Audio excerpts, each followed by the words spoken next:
Hello, hello. Welcome to Healthy Perspectives, a podcast that takes on current cultural and social issues through a clinical lens.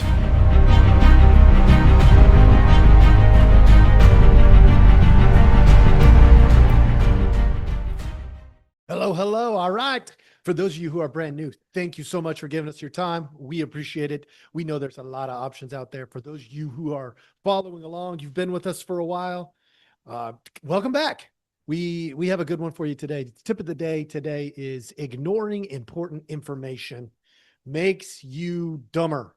I know that seems incredibly obvious, but today, as much as ever, I am reminded that people love to ignore information. They love to ignore it. They just do. They get so pigeonholed in confirmation bias or my team loyalty, like I'm on team this or team that or whatever, that they just ignore other information. Ask any gambler who has a favorite football team, baseball team, basketball team, or whatever, hockey team, whatever it is. And they will tell you the one they cannot bet on is the game their team plays in. They can't, because they cannot be objective. They just can't do it. And so with that in mind, we all run around and we have our team Democrat, team Republican, team Independent, team Constitutional Party, team whatever. You know what? Let's get right after it. The shutdown has been going on for 36, soon to be 37, actually 37 days effective as we're recording this, because I'm recording it at the conclusion of the day on the 4th. So chances of them reopening it tonight, not likely. And you will be getting this in the morning. So day 37. That is a long flipping time. That is a long time. There's a lot of people predicting that it's about to end because the voting is happening all over the country and whatever. I'm tired of these predictions anyway. I had my hand in one early. I was like, this No Kings thing, maybe after that. But here's the thing. It doesn't really matter. I'm here to talk about the psychological, sociological, cultural impacts of a 37-day shutdown. 37 days. I'm going to start with the individual impacts. But here's the thing. If you're ignoring information, especially important information, you're going to be dumber. So I want to make sure you're not ignoring information. So in doing this, there is this tendency to only look at the negatives. But let's be real. Every challenge is an opportunity. Think about the heroes that came out of these wars that we've had. Okay, think about, we have people that are prisoners of war, and then the stories they create by strength and resilience and courage and all these things. Every challenge is also an opportunity. So we're going to take a good look at both sides. Let's start with on the individual level. Okay. We're going to talk financial uncertainty first. Look, we know there's some things that can go on around financial insecurity. Your elevated cortisol, your sleep disruption, your rumination, all of these things can happen. Right? This is stuff we've known for a long time. And those could be really destructive to the psychology of an individual, that individual makeup. Or they can increase courage and resilience.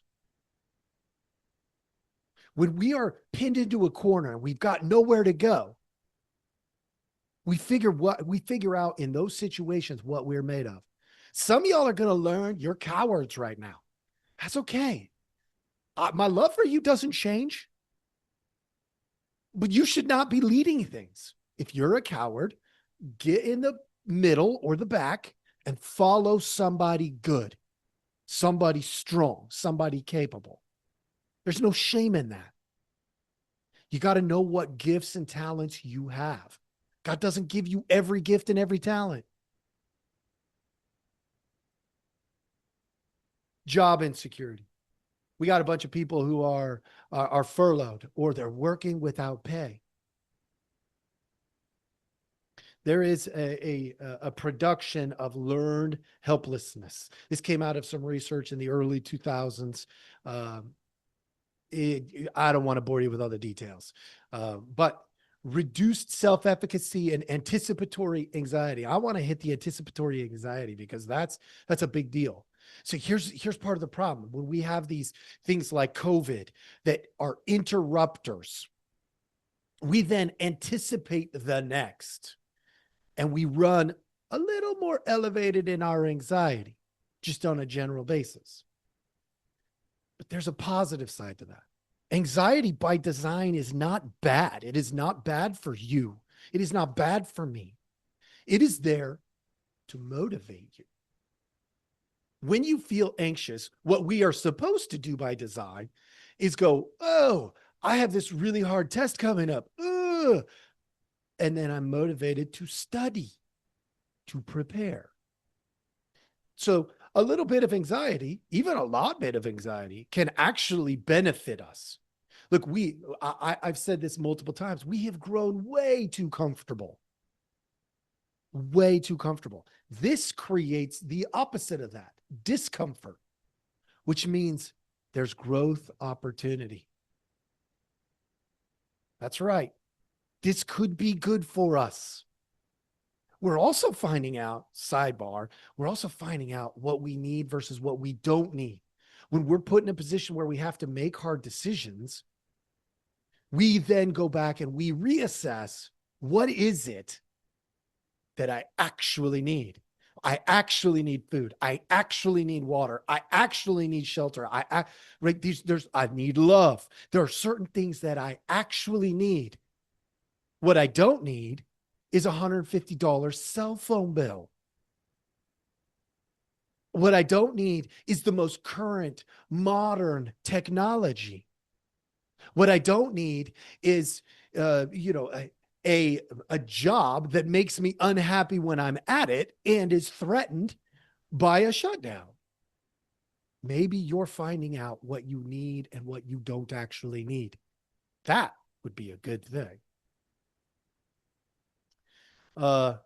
This gets a little bit tricky, but I feel like it's important to hit it anyway. Identity. Many of us think about our identity in a very unhealthy way. I'll give you an example. I remember when I was a director of a program, and I was in charge of it, and I remember I had this epiphany. This is, I don't know, maybe 10 years ago or something like that. This epiphany hit me. Like, hold on. I am not going to walk up to the gates of heaven and say, hey, God, hey, clinical director here, open up, let me in.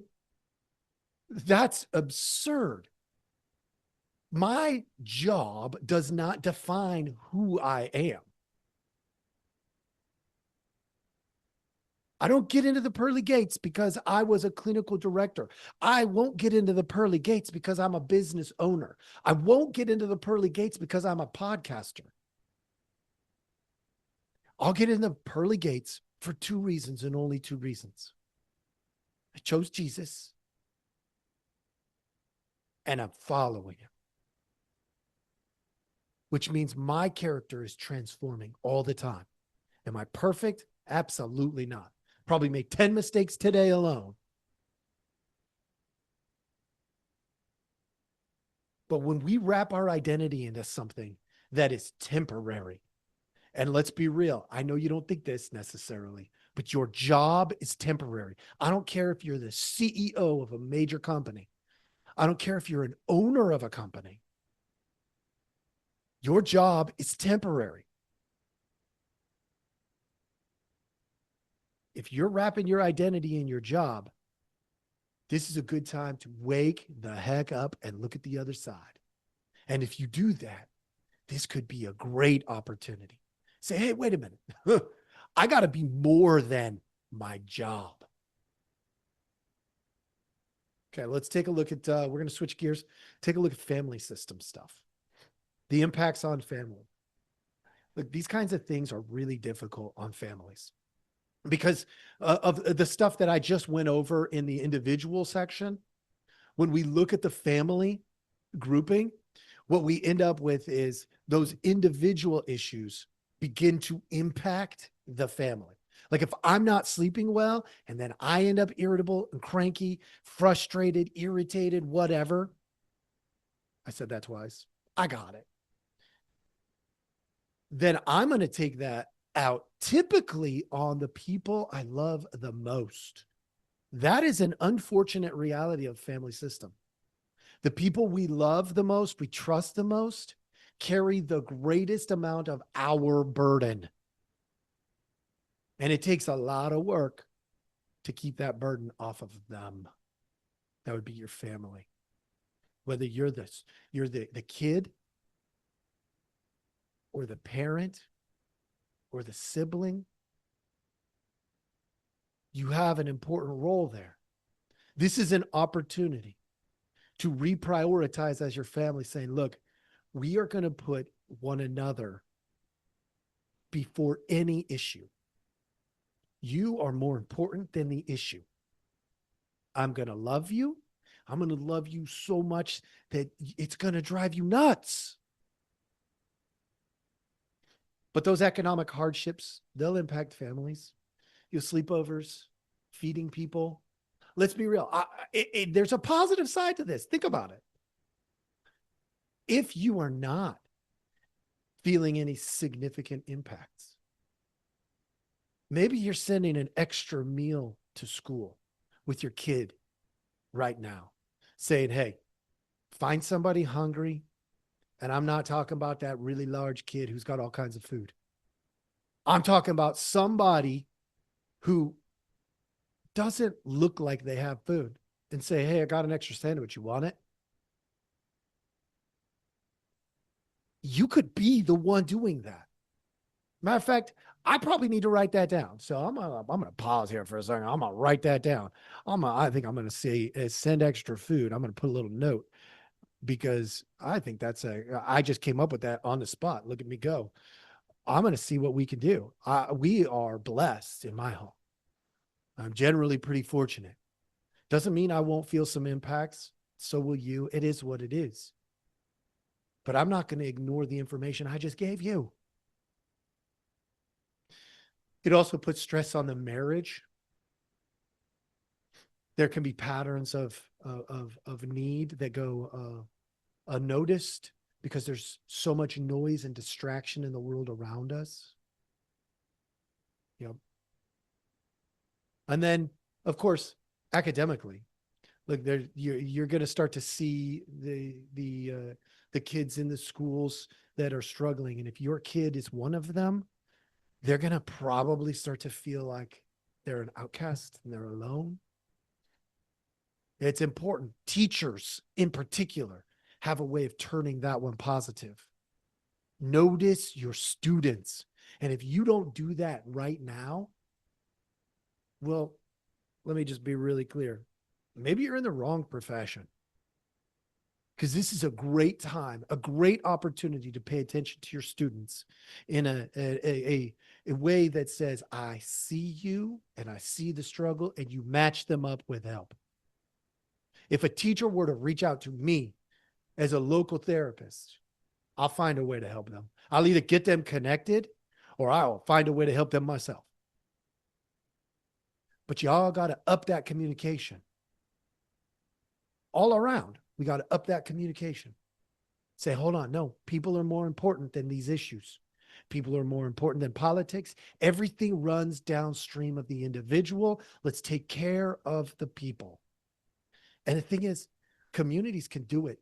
I happen to live in a really good community when it comes to stuff like this. We have local churches, local outreach programs that they run independent of government funding in most cases, or a lot of cases at least. And they're just gonna step up their game. They're gonna give a little bit more.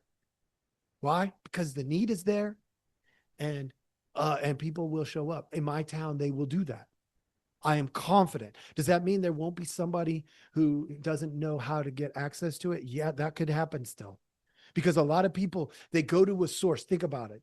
If you go to there's a book called Who Moved the Cheese or something like that, or Who Moved My Cheese. Anyway, the whole point of it is the mouse goes to the cheese in the maze. They get to the cheese, and wow, they find a stash, and every day they go back, and the stash gets smaller and smaller and smaller, and eventually they go and they look around, and there's no cheese, and they go like, wait a minute. They went through the whole process. It's a really good story. If you haven't read it, you probably should. It's a pretty cool story. And it was actually written for some businesses. But the idea is they didn't move the cheese. The cheese ran out. And you either got to decide you're going to put your shoes on and go to work instead of just going to that source that you've been having, and you're going to come up with another way to find yourself some cheese. Which means you're going to have to take it a little adventure. It's good. There's going to be some risk, but that means there could be some reward. I know the unknown is scary, but I'll bet on you. I bet on my neighbors. I bet on me.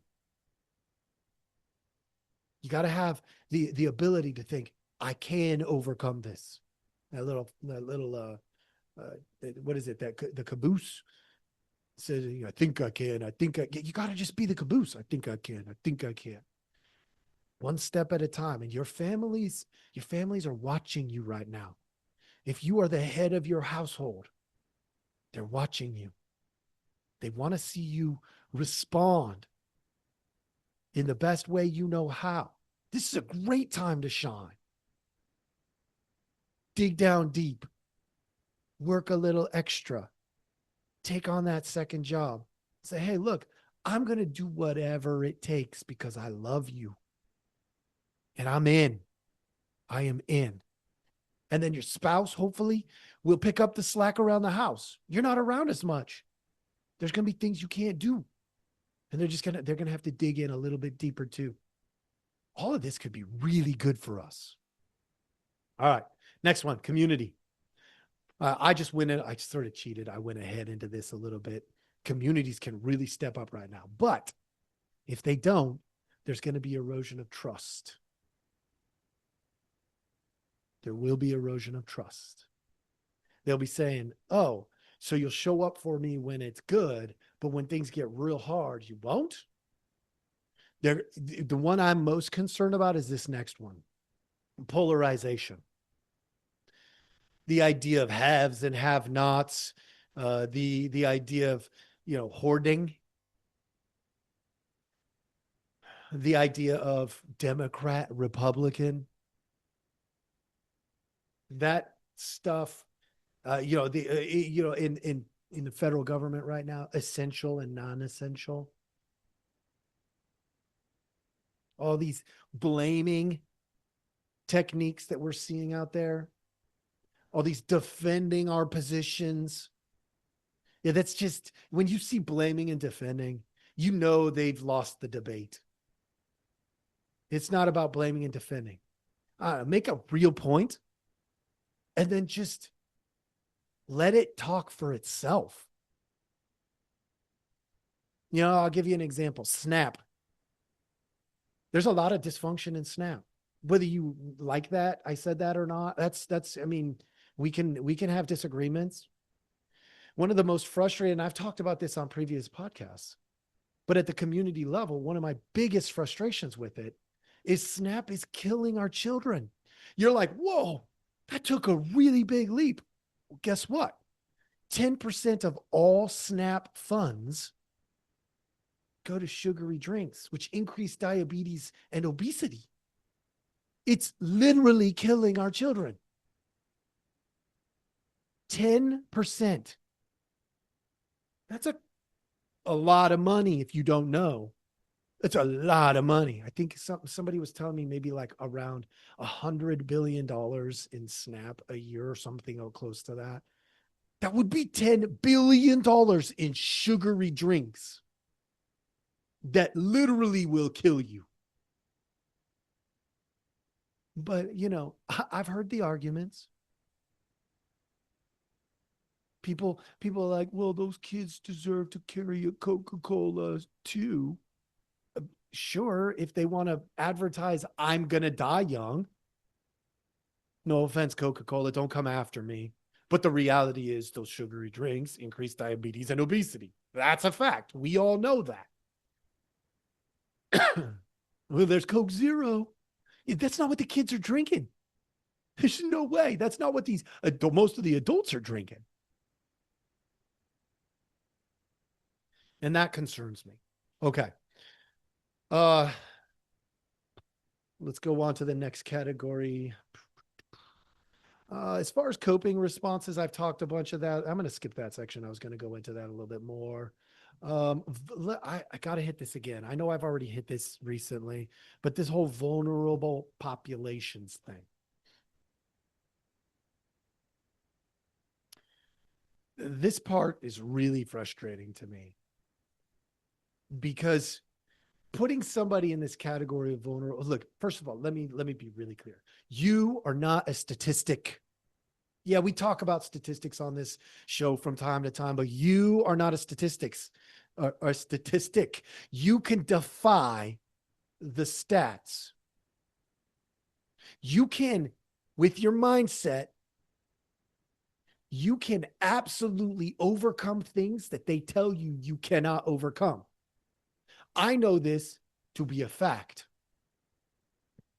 So do you if you look deep enough. And here's what I'll tell you about that. Statistically, I should have been dead before I was 25. I don't know if you can see this if you've joined me on YouTube or Rumble.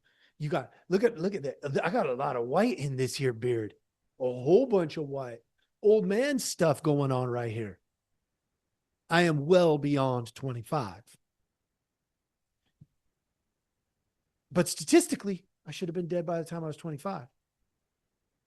If you look at my socioeconomic status as a kid growing up, if you look at my parents being having never been married, if you look at being on all of the assistance programs as a kid, and then my mom blowing it not on those things in many cases, she would get her carton of cigarettes every month, not a problem, and she would often give food stamps. At that time, they were actually these little stamp things. Anyway, they're like tickets.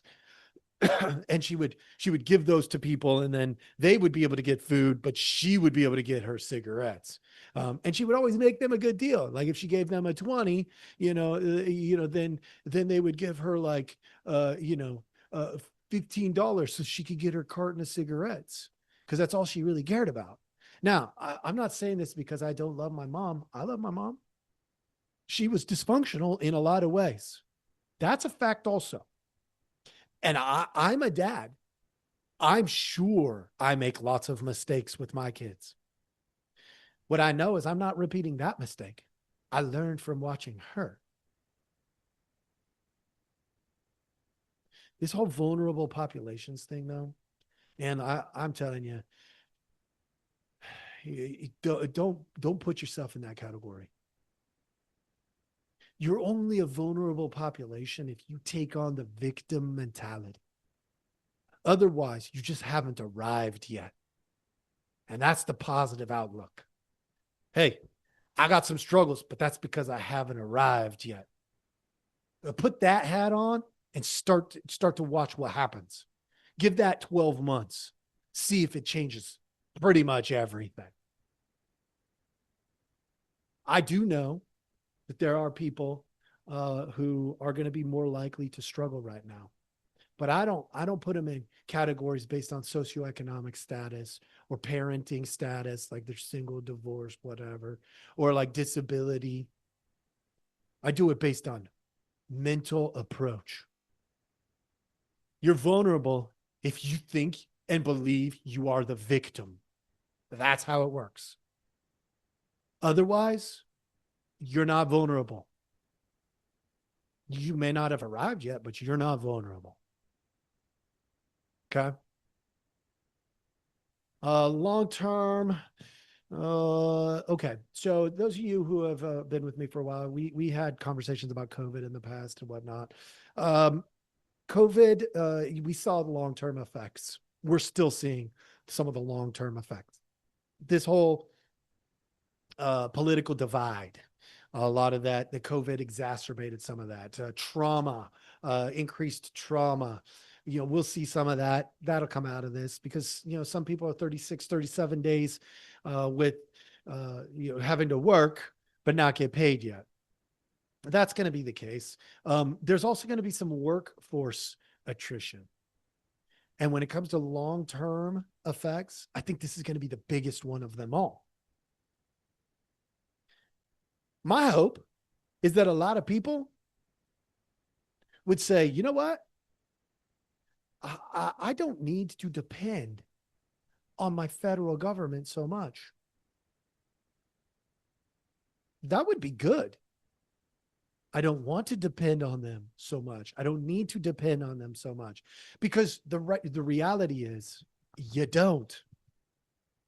You don't need to depend on them so much. You've been trained.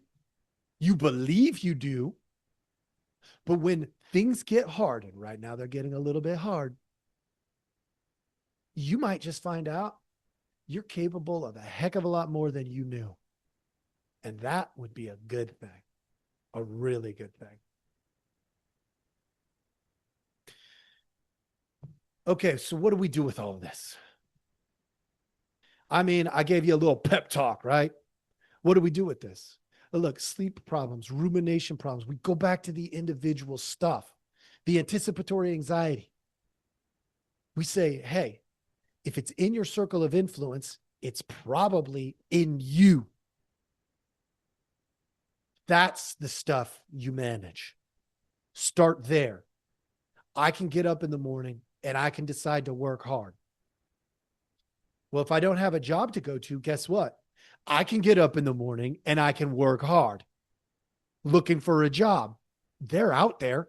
Look, we've been told for a bunch of years now that there's not enough workers. Matter of fact, just a year ago, they were saying we have to have all of these illegal immigrants because there's nobody else to do those jobs. Well, guess what? Go do those jobs. Yeah, it's not going to pay you the same, but you can do hard things and you can earn the hard dollar. And that reward is you will learn you can do hard things. That's good for us sometimes. It's like when I come across somebody who's never been fired from a job or had to quit spontaneously because they were being asked to do something illegal or bad or unhealthy, or these what I call normal professional wounds. Well, guess what? If you're in that boat where you've just relied on the government, they gave me my job, they give me my money, they give me my benefits, they give me all this stuff, and now they're not. You have a great opportunity here. A great opportunity to learn that you can do more than that. And matter of fact, you may even find you like some of this other stuff more than you liked that. But the benefits were good. Yeah. Maybe that's part of the problem. If we're being real, maybe the benefits and the pay for some of the federal employees has just gotten outrageous and unnecessary. It's possible we learn that in this process. That could happen. I mean, I don't know if that's the case. I haven't done a deep dive into the efficacy of all the jobs in federal government. I do know that there are some that don't need to be there because they got eliminated this year and things didn't fall apart. And some things might be slower, a little bit more difficult. They didn't fall apart. So maybe that's something we're going to learn from this. But what I want you to do is remember, you can impact you the most. You can impact your family, and you can impact your community. So think of the ways that you can do those three things. And you watch You watch. We're going to come out of this better. We're going to come out of this stronger. Yeah, there's a lot of negative possibilities. The worst one of them all would be that victim mentality. The idea of this discomfort being too overwhelming and getting extreme behavior just because people are uncomfortable. That wouldn't be good. And that's a possibility. And if it starts to happen, folks, remember, it starts with the individual. You make a difference with you. Then you reach out to your family. Then you reach out to your friends. Then you reach out to your community. Just start there. It'll recover. It'll recover. Look, I know today seemed a little more like a motivational episode, but thank you so much for listening and following. Please like, subscribe, send this to somebody who needs it. Folks, we got this. We got this. There's two sides to all of it. Remember that ignoring important information makes you dumber. So don't ignore it. There's risk. That means there's reward. If there's big risk, that means there's big reward. We just got to find it, maximize it. And I will see you next time.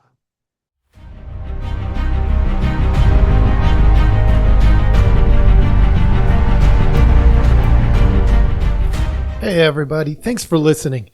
We appreciate our audience a lot, so we give you some simple ways to track us down.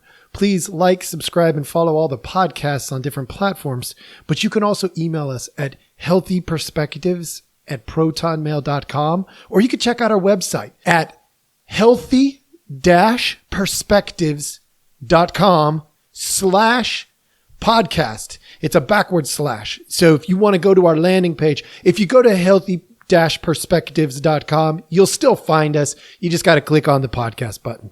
Thank you so much.